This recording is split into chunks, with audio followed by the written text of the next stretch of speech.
and welcome to the Town of Auburn, Massachusetts Board of Health meeting. Today is February 10th, and we are doing a hybrid public meeting. Anybody who is wishing to join this meeting can join in person, of course, or remote, and join by phone at 1-224-501-3412 with access code 236-529-341, and join by computer at the gotomeeting.com with the same access code. This is all listed on the auburnmass.gov site. And I'd like to now call to order and take a motion to open the meeting. Make a motion to open the meeting. Make a motion to open the meeting. All those in favor? Aye. Aye. State your name. Kara Westerman. Carolyn Griffin. Aye. Second aye. All right. So, And then if you just want to call up. okay. And then we have members of the Board of Health here. I'd like to, if you could confirm that you're here when I call your name. Darlene Coyle. Here. Jordan Brusso. Here. Tim Pratt. Here. And Amy Contois. Here. Thank you. And here arrives. Yes, sorry. No worries. Our chair, Erin Cotter. Well, thank you. Here. I apologize for being late. My apologies. Thank you. She was Everything- just opening the meeting. Yeah. Perfect. and Sounds good. Just getting started. All right, so we're open, we're official? Yes, we're open, yes. Perfect. All right. So we have a set of minutes in your packet. We have the December 9th minutes. So we'll be looking at those.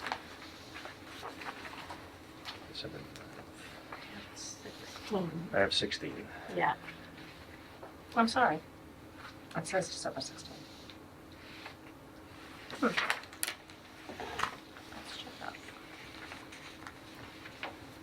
I made the mistake. Error on my end.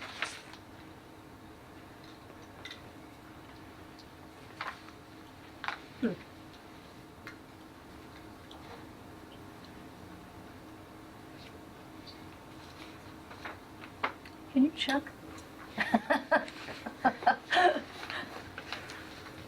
Read on the 9th or the 16th? Tim prepared the minutes, so he's gonna double check. All right, so we'll wait on the agenda items. We have a hearing at 6 o'clock. We have, so we actually have a few hearings, which is the couple of rabies vaccinations. So 6 o'clock, so I'd entertain a motion to open the hearing for 6 o'clock.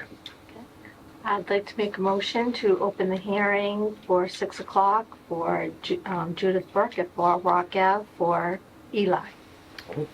And all those in favor signify by saying aye. Ms. Westerman? Aye. Ms. Griffin? Aye. Eric Otterson, aye. Hearing is open. We do have Ms. Contois here. Yep. Excellent. Hi. Good evening. Good evening.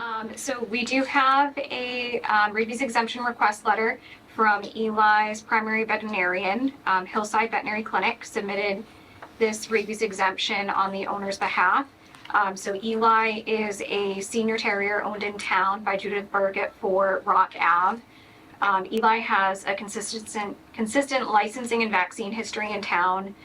The last rabies vaccine expired on August 11th of 2024.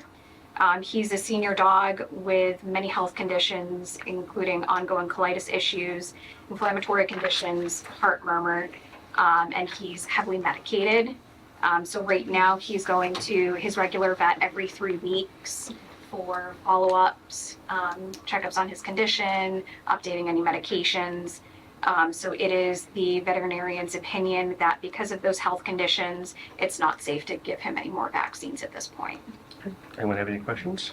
No. No? Hearing, seeing none. All those in favor of approving the request signify by saying aye. Ms. Westerman? Aye. And Ms. Griffin? Aye. Eric Otterson, aye. And the exemption is granted. And we will close that hearing. All those in favor signify by saying aye. Carol Griffin, aye. And Ms. Westerman? Aye. And Eric Goddison, aye. Hearing is now closed. And next one, we have another rabies hearing for Petunia. I'd like to make a motion to open the hearing for the rabies hearing for Walter and Stuart Patricia Carby at 39 Potter Road for their pet Petunia. And I second that. All those in favor signify by saying aye. Ms. Westerman? Aye. Ms. Griffin? Aye. Eric Goddison, aye. Hearing is now open. Thank you.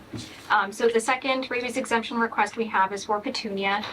Petunia is a younger dog, just under 2 years old, who's owned in town. The owner is present, Patricia Carby.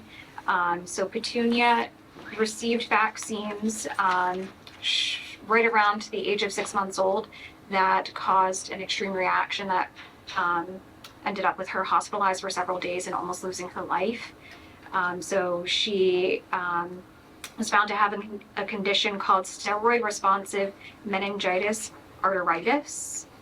She's receiving ongoing treatment for that. Because of the reaction that she had and the severity of it, the veterinarians are recommending no future vaccines for her. And at this time, I've spoken with her regular vet, so she's seen beyond the regularly recommended wellness visits. The vets did say they're very responsible owners. They're following all of their recommendations, limiting Petunia's contact with other dogs, so avoiding places like doggy daycares, dog parks, things where she might interact with other dogs. Leash walks only for Petunia. They have a fenced-in backyard, but they don't allow her outside without supervision. She is on weekly medications as well, and it's an ongoing medical condition that they're managing right now. Gotcha. Any questions? No, No? All right. feel sad for Petunia. Thank But you. she do. She's a little cutie. Yeah. Never expected this would ever happen, ever. Oh, All because we were doing the right things and no. they vaccinated two vaccines on the same day. She was just too young to be able to tolerate, they think. But hindsight's always 20/20, so. But it's limited her life, but we make up for it, trust me. So, she's a very spoiled little girl. I'll probably be the overprotective mother then. So, but I can't help it, so. Right. But thank you very much, Amy, so. So all those in favor of approving the request signify by saying aye. Ms. Westerman? Aye. Carolyn Griffin? Aye. Eric Goddison, aye. So granted. And make a motion to close the hearing. Make a motion to close the hearing for the rabies vaccination exemption for Petunia. And all those signify by saying aye. Ms. Westerman? Petunia, Ms. thank Griffin? you. And Eric Goddison, aye. Hearing's closed. It's been granted. Thank you. May I ask a question? Sure. Is this an annual, would this have to be revisited next year or in 5 years or? I mean, I don't think so. If we have, I mean, it's not gonna change. So No, I mean- Make it a, Yeah, my recommendation would be just a lifelong exemption and then Yeah. obviously continue the advisement given by your veterinarians. If at any point they think maybe she can handle a vaccine, that's something for you to discuss with them. Okay, But obviously just taking into consideration, her risks. okay, thank you. They believe this is going to be a lifelong condition for her, unfortunately, so. But thank you so much. You're welcome. Take care. Of course. I can take now? Yes. Thank you. Thank you. Next, we have a hearing for 18 Carroll Street, unfit for human habitation. We'll make a motion to open the hearing. Motion to open the hearing for 18 Carroll Street on fit for human habitation declaration. And I will second that motion, and all those in favor of it signify by saying aye. Ms. Westerman? Aye. Eric Goddison, aye, and Carolyn Griffin. Aye. And the hearing is now open. Thank you. So for 18 Carroll Street, the health department was contacted by first responders regarding some concerns at this property. They had been called to the property several times, and the health department did meet the occupants, and they were in need of services. Jordan and myself have been working with the Carrolls. However, the living conditions that they had have kind of caused a condition that we had to take a look at for safety of the occupants. So they didn't have a working furnace. Also, they didn't have heat. They were using space heaters, and they had no working smoke or carbon monoxide detectors. Some blocked egresses. So we had, in working with the fire department, we were able to relocate them while they work towards trying to get back into housing. They have received some services through Elder Services, and both parties do have some caseworkers that are working on their behalf. However, the declaration was made by myself for unfit for human habitation, and we continue to work with the family for more permanent housing, and making sure that they can receive any services that they qualify for. So this determination was made in December, and nobody is currently living in the home. But the declaration does come to the board to determine if you have any questions about the condition. I did speak with Mrs. Harrell to let her know about the hearing, and she didn't have any concerns. No objections, she said. All right, any board members have any questions, concerns? No? Okay. Hearing, seeing none, then I would make a motion to declare 18 Carroll unfit for human habitation until all needs are met. And we'll continue To to your work satisfaction. with the family. Yeah. Make a motion for 18 Carroll Street to uphold the unfit for human habitation declaration. All those in favor signify by saying aye. Ms. Westerman? Aye. And Ms. Griffin? Aye. And Eric Goddison, aye. Thank you. And next one, again, unfit for human habitation, 610, it's a hearing for 47 Washington Street, unit number 7. Is there a motion? I'd like to make a motion to open the hearing for 47 Washington Street, Unit 7, unfit for human habitation declaration. I will second that, and all those in favor of opening the hearing signify by saying aye. Carol?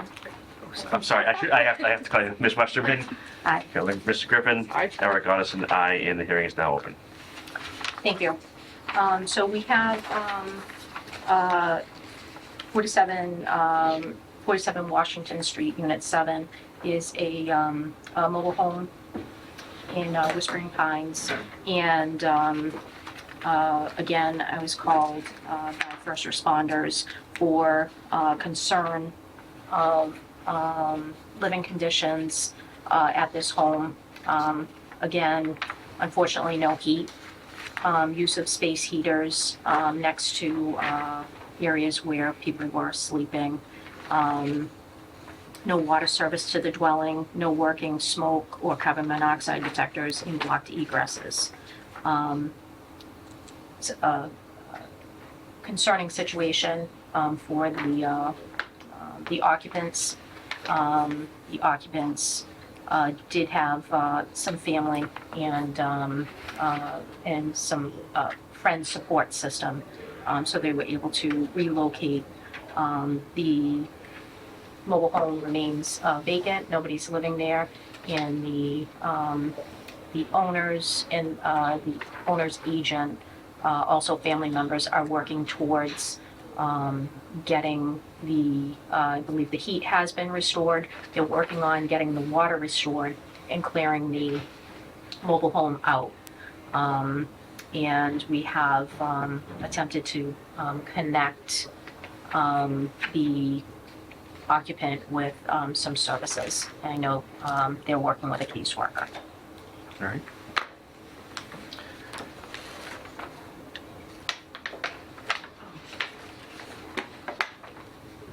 have to answer I questions. have a question. So there's children's things there, so were there children in the home? There were, yeah, 2 And minors. so, like, does DCF get involved in a case like this? First responders, Because they're mandated. were present and they did assist me. And I know that, referrals are made, as needed. Any board members have any questions? Other questions, concerns? No? So all those in favor of the recommendation for 47 Washington Street, unit number 7, unfit for human habitation? Is there a motion? Yeah, I'll make a motion to declare 47 Washington Street, Unit 7 unfit for human habitation. All right, I'll second that. All those in favor signify by saying aye. Ms. Westerman? Aye. Ms. Griffin? Aye. Eric Carson, aye. Motion passes. Thank you. Then I make a motion to entertain a motion for closing the hearing. Motion to close the hearing at 47 Washington Street. Unit 7. And all those in favor of closing the hearing signify by saying aye. Ms. Westerman? Aye. Ms. Griffin? Aye. And Eric Carson, aye. Hearing is now closed.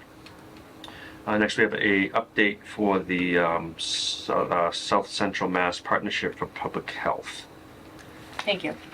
So, you may recall back in, I think it was July, summertime, August, the board voted to endorse our regional agreement. So this is a public health excellence grant that Auburn has been a part of for the past 3 years. I think we're going on 4 now. And this is something that the state had put forth after COVID to help health departments. We do have a regional inspector and regional health coordinator that provide assistance to the town. The reason that this is coming before you is because one of the towns had originally gotten out of the partnership, and so now they're coming back in. So we have to go through the formal vote to do that again. So it's the same intermunicipal agreement, the IMA. However, it's adding back in Dudley. So we have an amendment to the actual IMA. So that is called the First Amendment to the South Central Massachusetts Partnership for Public Health, for the Public Health Excellence for Shared Services Grant. So this would, if the board is comfortable with that, again, nothing is changing for us. It's simply voting to endorse the town of Dudley Board of Health to come back into the IMA. We have to sign up on that. Yeah, so if you could, Okay. if you could have somebody read that, that would be wonderful. All right. So Public Health Excellence Shared Service Grant, the First Amendment to the South Central Massachusetts Partnership for Public Health, intermunicipal agent agreement for the Public Health Excellence for Shared Services Grant. This grant is for public health supportive services to shared towns in the grant area: Auburn, Brimfield, Oxford, Southbridge, and Webster. Webster being the host community. Central Mass Regional Planning Commission administers in this shared service grant, requesting a vote to approve the First Amendment to the IMA and add Dudley to this grant. Is there a motion? And make a motion to add Dudley to the IMA, well, to approve the IMA to add Dudley to the SCMPPH. Is there a second? I'll second that. And all those in favor signify by saying aye. Ms. Westerman? Aye. And Ms. Griffin? Aye. And Eric Carson, aye. And that passes. Okay, thank you. So, if you are Let's sign that. Thank you. And just a note, this is a grant that does not cost us anything. So the state receives grant money, so we're fortunate that we don't have to pay for anything. I think eventually there will be a cost, but we don't have it this time. Thank you so much. And then, so we have a continuance on the cemetery project, Cemetery Road project. Oh, yes, yep. So for the Cemetery Road project, we did have a quote from the town has a consultant that handles our regular municipal landfill. And so I had reached out to the consultant, and they had provided a quote for a review of the project. I did connect with the applicant, the cemetery project applicant, and they have connected recently to identify that they're working through another process, but they are going to be proposing a request to work on the landfill requirement. So that would be trying to clear some of the trees and making it easier to bring fill in. Separate from the cemetery, so they still have to come through us for the cemetery project, but for the actual landfill,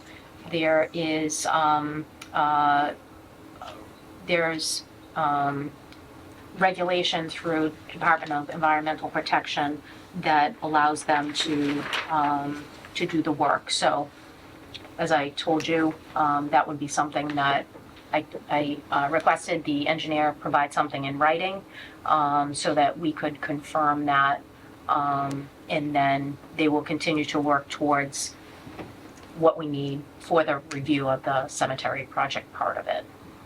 So I wanted to just provide you an update on that. I haven't received that yet, but I'll keep you updated. And next we have a discussion on bodywork regulations. Do we have Yes. a proposed draft or? Yeah, so we've gone through several, and actually Jordan has several copies. These are the ones, I think, some of the ones, Webster, Oxford, we have a number of different ones in there. So we have done a review of some of these, and I think the input that I wanted to get from the board is as far as the regulation, some of them get more specific on what type of activity and the type of massage, and they're called different practices. Yeah. I don't know how the board feels about it. We want to make sure we understand how, if we put something in the regulation of getting too, I guess, a focus on what type of activity. I think we're in the position where obviously we want to make sure that health and safety is paramount for putting a regulation in place, but also for the enforcement part of this. So we've had a number of incidents that have come to our health department where we've actually been called. I think Jordan was called in October, and we've had a number of calls that have come in from concerned people for these places of business. And while there's a lot of businesses that are, offering a service and everything is fine, there are some incidents that we are becoming aware that maybe activity is of concern. So for the actual enforcement of it, we want to work with the police department to make sure that we have, kind of a roadmap and basically a protocol for how we would handle if we have to go out to do enforcement. So just wanted to kind of put that out to the board and just see if we can get your input. Is that as far as something that you'd be comfortable with that direction? Yeah, I speak for myself, you know, right now we have nothing, Right. and we need something. So like I do with most things, I just give it to, you know, you're the subject matter expert as far as regulations and health, and you're here all the time. We're not. The police are usually the first calls for this, so that they get, you know, they come up, do what you gotta do, and come to us for whatever we gotta sign and everything, and yeah, don't let us impede your work, so, unless anyone else has any other concerns, but I don't want to belabor this or confuse it or anything, as I know, me personally, it's like, no, get what you need, get what you want, and then, well, I agree. yeah. Yeah.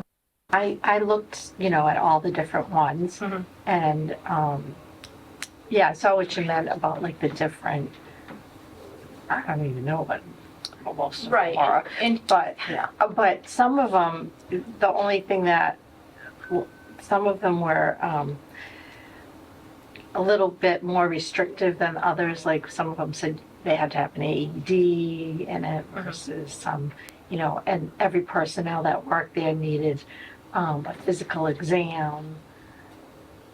You know, some of that, like Wakefield, I thought was a good one, but.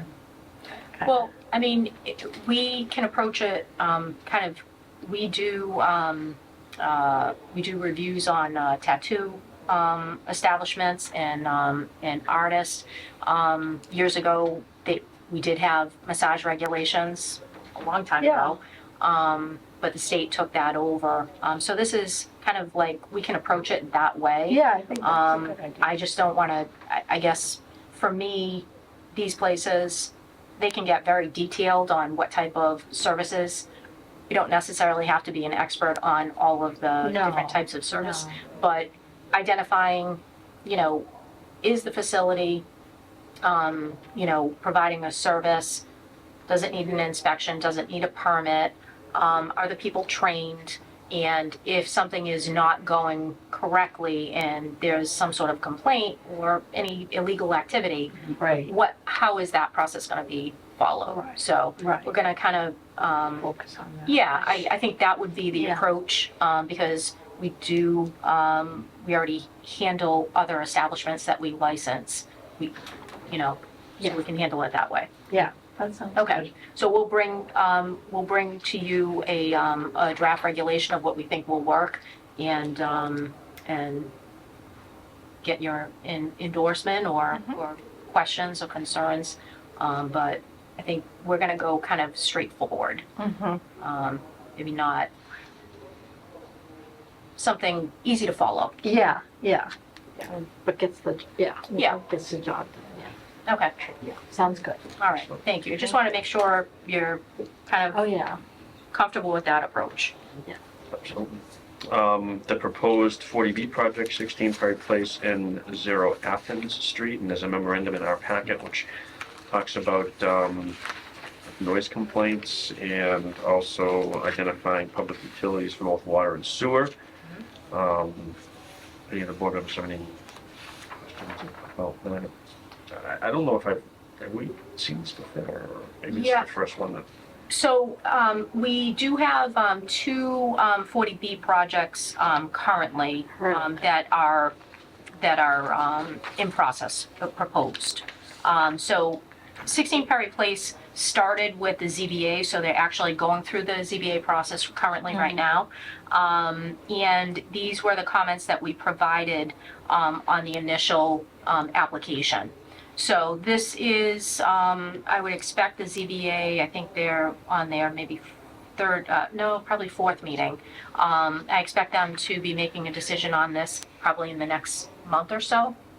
So I wanted to bring this to your attention for 16 Perry Place. However, the Athens, I think it's 0 Athens Street, That is a new 40B application that we just received within the past, well, January 27th is when the town received it.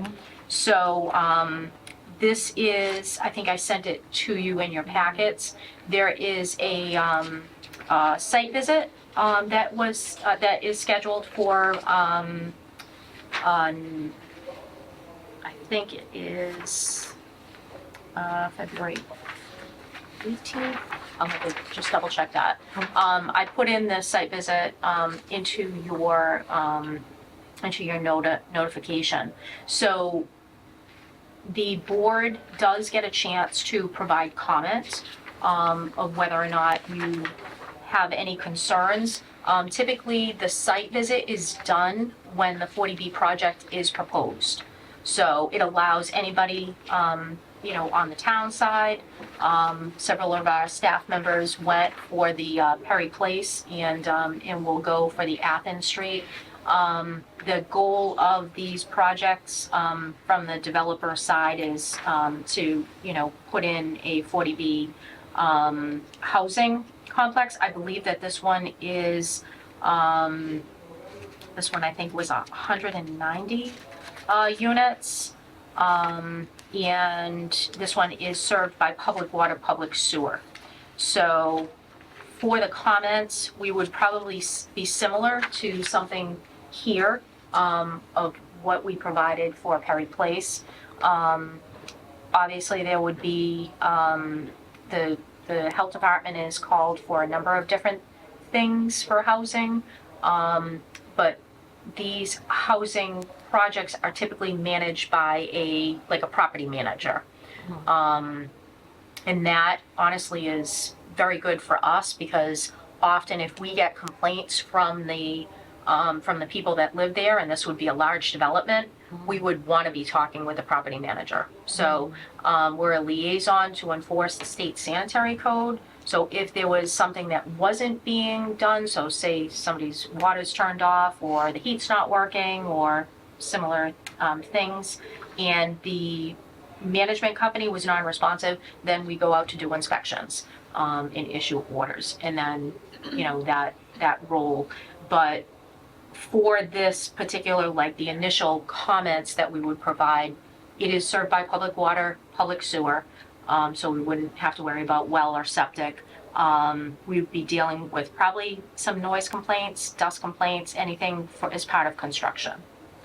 But it does allow the board, because you are a regulatory board, if you want to attend that site visit and provide input, you're able to. So I just wanted to bring it to your attention because now we've received a number of 40B projects. If you may recall, the school, the Mary D and JB, those are redevelopment projects, but those are 40B projects. The goal is to get housing for people in need.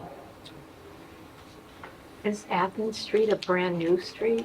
Athens Street, no. So Oh. Athens Street is off of Tinker Hill, West Auburn. Oh. yeah. So it's actually off of 20.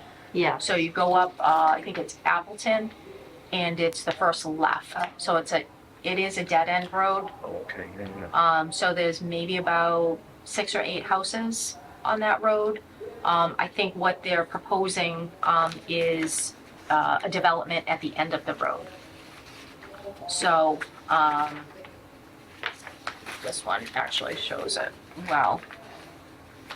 So Appleton Road, so here's Route 20 Washington Street, Route 20 Washington Street, and then you come up Appleton, this is the dead end road, and so this is a large parcel at the end that they would be proposing.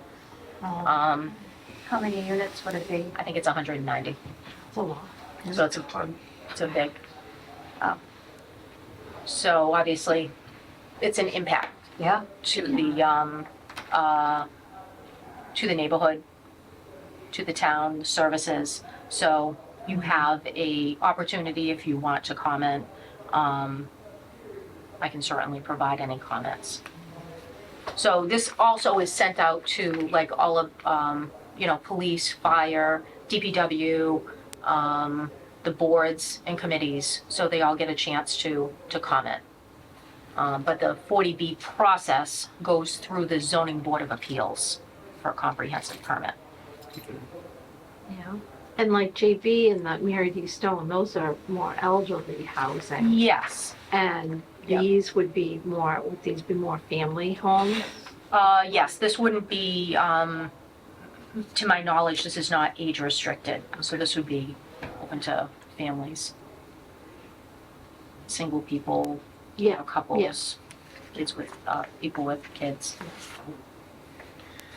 And then we have a solid waste recycling calendar that we have here. I don't know, it just kind of, it doesn't look like there's any changes still on Fridays, every other, depending upon the street you live on. Excellent, yep.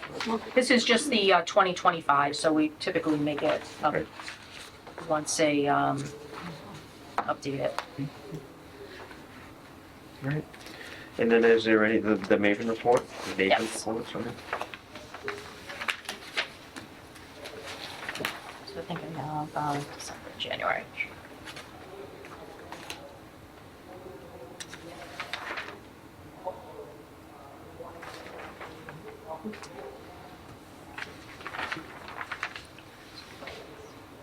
Oh.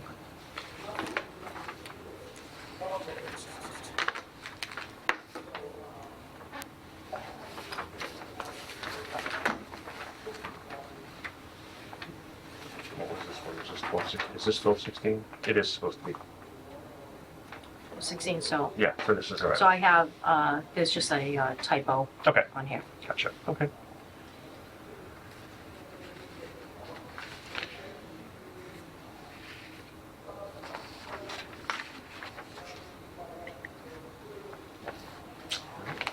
And moving back to Thank you. the approval of the minutes, that is actually for 1216. So, Carolyn, do you have any Yep. concerns over the 1216 minutes at all? no, No? No. Okay, either. so All those in favor signify by saying aye. I'll make motion to accept the 12/16 December 2024 minutes. Carolyn Griffin. Aye. Yeah. Carolyn Griffin? in Aye. approval, and Eric Addison, aye, also approves, means accepted, so. We'll just do, Oh, and I'm sorry, Ms. Westerman Abstain. abstained. Gotcha, That was- okay. thank you so All right. much. Thank you. All right, that concludes the agenda. Yes, and just one more thing, we do have some COVID test kits. We still have some free test kits in town buildings. And I would like to also let you know, Paula Conway, our clerk, who's been with the Board of Health for, I'm gonna say about 9 years or so. Oh, wow. We'd like to thank her for her service, her hard work. She has done a lot for our health department. She's decided to go to DPW and have a position down there. So we wish her the very best. Yeah, absolutely, yeah, Paula, if you're watching, thank you so much for everything that you've done for the board and making it easy for us over the years with all your guidance and work. I know, speaking for myself, and Yeah, it was very, very appreciative. yeah. So thank you very Always much. good to work with. Well, at least she's staying with Auburn. She is. Yes. All right, and entertain a motion to adjourn. Aye. Oh, I make a You motion make to a adjourn. Yeah, there you go. Yeah, you do. Take- You take- do the take- final. and is there a second? I Second. And all those in favor signify by saying aye. Ms. Westerman, Carolyn Griffin, Aye. and Eric Addison, aye. Meeting is adjourned.